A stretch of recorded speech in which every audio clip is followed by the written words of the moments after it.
Ahead. So good morning, everyone. And this is our Saturday morning coffee hour, hosted by myself and Pat Stouty, who is my coach and business partner. And this is all about, keeping it simple, keeping it real, and coming together in a safe community where we can support one another and love and guide one another. So remember, coaching is all about the heart. Oftentimes, as we like to say, we get into our heads, and our heads will tell us terrible things. Our hearts will always lead us down the right path. So it's all about the heart and who we can help. And our business on one slide to again hone in on the simplicity, identify your why. Why did you become a coach? Why did you show up this morning? Why do you speak up about what you do? That's the most important thing. Determine your schedule. I love this photo. These are all real coaches in Optavia that are now full-time. And this picture was taken several years ago when most of these coaches, as you can see, had babies. Now their children are toddlers and even of grade school age. So this can work for so many people and create hope and in a different life, not only for the individual who is the coach, but for their family. Can you imagine having mom and dad home every morning and every afternoon, working from home around their children's schedules? I mean, how precious is that? So determining your schedule, it doesn't have to be a lot of time, but consistent time. Create your share list. We always start with our first 5 to 10 people. Once we go through that, the next month, who's the next 5 to 10 people? Craft your story, share it often. It should be no more than about 60 seconds. Many of you have an amazing weight loss story and you want to perfect that and share that with other people. Start conversations. If we opened up the coffee shop down the street and we didn't tell anyone about it, guess what? It might end up folding. So start conversations and let people know what we're doing. Invite to a health assessment or a business explore. That's really our ultimate goal, is to invite someone for more discussion about what we're doing. And then, of course, follow up. And then when people are ready, start them up and begin coaching them. Last week, I showed a really short video from Simon Sinek. He is a person that helps businesses build their brand and really determine why they're even in business. And, he was giving an example about working with Microsoft and working with Apple. He was invited to be a speaker at both of their conventions. The Microsoft people, 75% of, or 100% of them spent 75% of their time talking about how to beat Apple. At the Apple conference, it was completely different. 100% of their speakers spent 100% of their time talking about how they could facilitate learning especially in today's world with the pandemic. How can we help children learn with our products? How can we help teachers be more efficient and be better at teaching these children, many of whom are working or learning from home? So just night and day, beating a company versus what is our mission of creating health and well-being. And I also featured Jeff, a client of Wendy's, Wendy Becerra, who literally saved his life with our program. And so that is our why. Why are we doing this? We're here to help people improve their lives, to feel better about themselves, to Jeff was able to get off disability after losing 114 pounds, and he was able to get off of 14 prescription drugs. So lots of reasons to show up as an independent health coach. We have 6 steps. We identify people, we approach them. The approach is very short, just letting people know what we do. The presentation comes sometime later, that invitation to a health assessment or a business explore, and then we follow up. Maybe they're ready after we talk to them, maybe they're not. We follow up and then we start them up, whether as a client or as a coach, once they say yes. Getting into action is so important. And we talked last week about our cornerstones, getting those in place. It takes, 8 to 12 hours a week to build to a business that can create, $2,000 to $3,000 of income a month. And so it's not a full-time job by any means.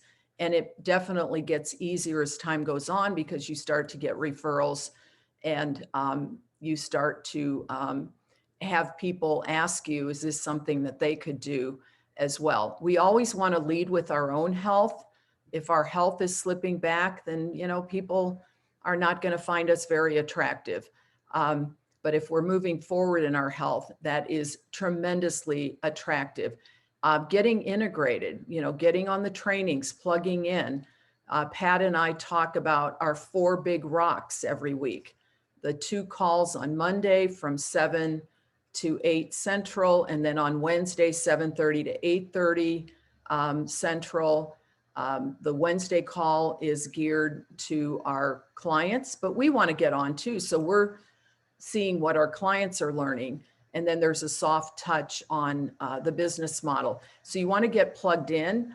And I remember Pat and I always, we've been around, the 2 of us, for 15 years each, and talking about the shot in the arm. The shot in the arm for me was always those Monday night calls. Otherwise, I could fall out of, my interest wavered, but that shot in the arm every Monday is so important. So plug yourself in, work closely with your support team. Pat and I have a big organization, so we don't know if you need help. If you need help, reach out, because in the meantime, we're working with other people. It's not like we're sitting around waiting for a phone call. We've got, a fairly busy, full schedule, each of us. So reach out to your support team, whomever your sponsor is, your business coach, and then, Pat and I are higher level business coaches for all of you as well. Dial in your schedule and, do something every day, and then monthly, look at where you ended up and where you're going for the next month. Income from just clients can be very substantial. And, we have a newer coach on the call this morning, Julia. She spoke last week. Julia's a nurse, and she's in month 3, and she's right there with those 25 active clients. So in 3 months, she was able to build that and actually surpass one of her nursing incomes in just 3 months, working part-time or full-time as a nurse. So we'll talk more about that. And then social media, is a big connector. And so we've got a whole platform on social media, how to meet more people, how to make those connections, especially for many of us who are still kind of hunkered down at home, or the young parents that have children and they can't get out and about. So this is a game changer for a lot of people. If you don't know about it, or you haven't started yet, certainly reach out to your mentorship people. Stuff that matters in our business model, our why, our reason for doing this, sharing our story, having that sense of mission. I truly, truly know every single day that I am working my business, that I am saving people's lives and I'm adding years to their life. Touch your business daily. Consistency is important. Leverage social media. You don't have to be on every social media platform. I only do one. I do Facebook. I don't do Instagram. I don't do Twitter. I have no idea how to use those. I just do one. So you don't have to be well versed in everything. And then shift that fear to excitement. I get excited whenever I'm talking to a prospect about our business model or someone about our program, whether it's my person or I'm doing it with one of the coaches on my team to help them build their business. Get your partner on board if you have a partner. Those of you that have a spouse or a partner, if you've got a naysayer breathing down your neck, that's not good. Get that person on board with you so that they can be behind the scenes helping out. And then it's really about building your confidence, your skills, and having fun. We want to have fun with this business. A real mindset shift is shifting from how do I create, a bigger income? How do I get to the next rank? How do I get to my next promotion? To how do I help that other person that is in front of me, whether it's a client potential or a coach potential. And so many people are looking for something that can save them from, the current life that they're living. This young woman with the baby on the left, I met her at one of our Optavia conventions. She's a single mom, and she was just like almost desperate, in my conversation with her, to make this work so that she could stay home with her baby and not have to go back to work like so many single moms. The baby goes to a caregiver and then they're away from home most of the day. So that's what we can do for people. This guy in the middle with the baby, he was at the same conference, and it was one of the breakout sessions, and I was sitting next to him, and here he was with his baby. The baby was asleep, he's taking notes, and I thought it was just so sweet. And he went on to explain he was in a corporate job that was eating him alive. He rarely saw his family because he was traveling all the time. He was gone 5 days a week, and he wanted this to work for him and his family. So that's what I mean about the mind shift, shifting from, how can I increase my income and make my next rank or my next bonus, to how can I help these people? My heart bleeds when I talk to people like this. And then we've got the fun people on the right, our Minnesota group. You can tell they're pretty Scandinavian looking. That's why I put my Blues baseball cap on. I was the only one with dark hair. I'm teasing, but the Blues were in the playoffs that year. And so, and then connecting with people, and that's the approach. How do you approach people? Wendy and I were having a conversation yesterday, and it was one of the things that she brought up, how newer coaches sometimes don't have the confidence to say anything, because again, they get into their heads. Oh my gosh, what do I say? Say hello, good morning, smile, be friendly. Oh my gosh, what a gorgeous day. Whether it's somebody, an acquaintance that like my high school friends here, or it is a stranger at the grocery store or at the park or wherever you happen to be. And then just ask some basic questions. You're getting to know them and helping them feel comfortable and showing that you are friendly and you're approachable. And so, questions like, do you come to the park often? Where do you live? What kind of work do you do? And then there will be an opportunity for you to say something. So you might say, you know, gosh, I used to be a couch potato. I never came to the park because I was 100 pounds heavier than I am now. And I just, you know, it completely transformed my life. You can bet that's going to initiate some additional questions. And then following up after connecting is so important.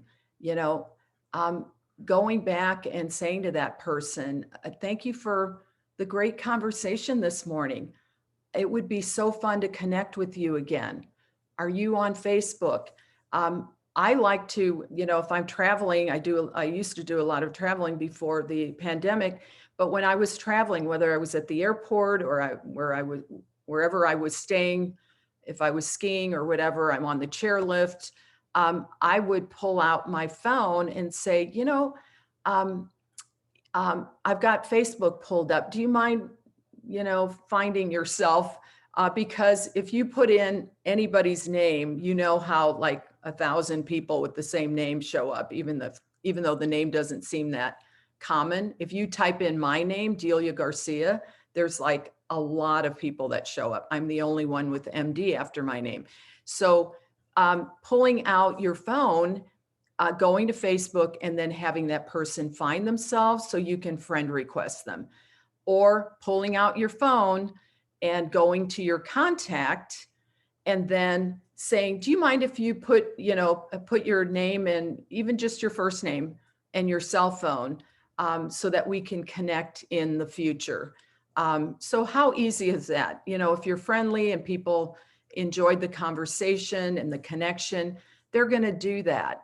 And if they hesitate, no big deal. It's a stranger.